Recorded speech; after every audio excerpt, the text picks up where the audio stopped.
To डेडास recipes. और आज डेडास kitchen में बनने जा रहा है जी ड्राई फ्रूट वाला फ्रूट केक, जो कि चाय के साथ बहुत ही मज़े का लगता है और वो भी विदाउट ओवन। लेकिन बनाने से पहले अगर अभी तक आपने मेरे चैनल को सब्सक्राइब नहीं किया तो जल्दी से जाएं जी और मेरे चैनल को सब्सक्राइब करें, ताकि हर नई आने वाली वीडियो आप तक पहुंचे और मुफ्त में पहुंचे। तो चलें बनाने की तरफ चलते हैं जी। तो मैंने यहाँ पे बेकिंग मोल्ड ले लिया है और मैं क्या करूँगी जी, इसको बहुत अच्छा सा ग्रीस कर लूँगी with the help of oil. जी बहुत अच्छा सा ग्रीस हो गया।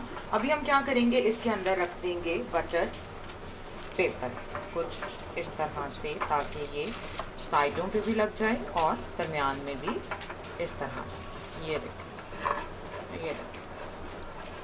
अभी हम क्या करेंगे, इसके ऊपर भी हल्का हल्का सा ऑयल जो है वो लगा लेंगे। चाहे तो लगाएं, चाहे तो बेशक ना लगाएं जी। तो बहुत अच्छा सा बटर पेपर भी हमने इसके अंदर सेट कर लिया। अभी हम इसको रख देंगे एक साइड पे और चलते हैं जी मेन बैटर बनाने की तरफ जी। तो मैंने यहाँ पे एक बॉल ले लिया है, इसमें मैं हाफ कप दूध ले लूँगी जी।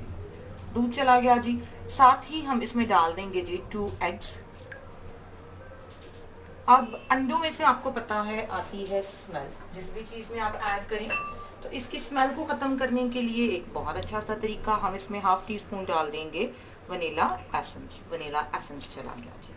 अभी हम इसको बहुत अच्छा सा कर लेंगे बीट जी। तो बहुत अच्छा सा ये ब्लेंड हो गया। अभी हम क्या करेंगे, इसमें डालेंगे half cup grinded sugar. Half cup grinded sugar नहीं है तो आप ग्रेन्यूलेटेड शुगर भी ऐड कर सकते हैं, लेकिन यह है कि फिर उसको आपको बीट बहुत अच्छा सा करना पड़ेगा। और साथ में इसमें 1/4 कप ऑयल ऐड कर रही हूँ।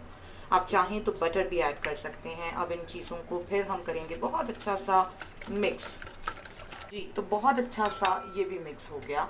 अभी हम क्या करेंगे, अभी हम लेंगे 1 कप मैदा, जिसे मैंने बहुत अच्छा सा स्टेन कर लिया है। इसमें डालूंगी 1 टेबलस्पून में बेकिंग पाउडर और इसे कर लूँगी बहुत अच्छा सा मिक्स जी। तो अभी हम इसमें इसको खूबसूरत सा कलर देने के लिए 2 pinch yellow food colour add कर देंगे और इसको भी बहुत अच्छा सा मिक्स कर देंगे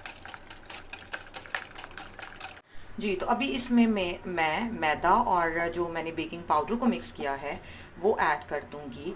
अब यहाँ पे हमने जल्दी जल्दी इसको जो है वो मिक्स कर देना है, ताकि लम्प्स ना बन पाए और बहुत अच्छा सा बैटर बन जाए जी। तो आप देख सकते हैं बहुत अच्छा सा बैटर बन गया और कोई लम्प्स नहीं बने।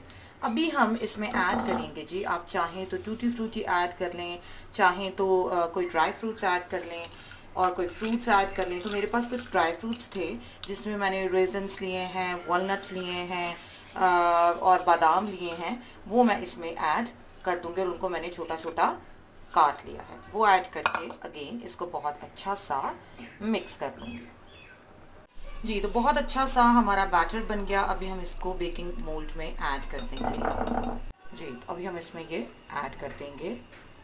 बहुत ही अच्छा बनेगा, आप खुद हैरान रह जाएंगे। और देखें कितनी ज़्यादा 5 मिनट्स लगे हैं ये सारी चीज़ों को मिक्स करने पे, और घर में हमारा जो है वो ड्राई फ्रूट केक जो है वो बन जाएगा। बैटर हमने ऐड कर लिया। हम एक दो दफ़ा इसको इस तरह से टैप करेंगे ताकि बबल्स ना रहें। ये हो गया जी। और अभी हम चलते हैं इसको बेक करने की तरफ जी। तो यहाँ पे अगर आप देखें तो मैंने एक पतीला रखा हुआ जी पुराने वाला, उसमें 10 मिनट्स बिफोर मैंने इसको मीडियम फ्लेम पे हीट अप होने के लिए रख दिया था, जिसमें मैंने स्टैंड भी रख दिया है। अब इसमें हम अपना ये बेकिंग मोल्ड रख देंगे। अब यहाँ पे बात जो ध्यान में रखने की है वो ये है कि इसकी जो साइड्स हैं वो साथ पतीले के नहीं लगने चाहिए, दोनों साइड से। अब हम इसको बेक करेंगे तकरीबन 1 आवर एंड 15 मिनट्स। बाज़-औक़ात तकरीबन 1 घंटा भी मुकम्मल लग जाता है। और फ्लेम हमने रखना है जी बिल्कुल लो जी। 1 घंटा 15 मिनट्स हो चुके हैं और आप देख सकते हैं कि जो केक है वो काफ़ी हद तक बल्कि बेक हो चुका है। ये चेक करने के लिए कि हमारा केक अच्छा बेक हुआ है या नहीं, हम इसमें ये इंसर्ट करेंगे और अगर ये ड्राई वापस आए तो इट मीन्स कि हमारा केक बहुत अच्छा सा बेक हो चुका है। तो अभी हम इसको निकाल लेंगे और डिश आउट कर लेंगे। जी तो ये देखें किस कदर आराम से ये बाहर आ गया है। अभी हम इसका जो पेपर है वो उतार लेंगे। बहुत ही आसानी से ये उतरेगा अगर इसको बहुत अच्छे से दिखाइएगा।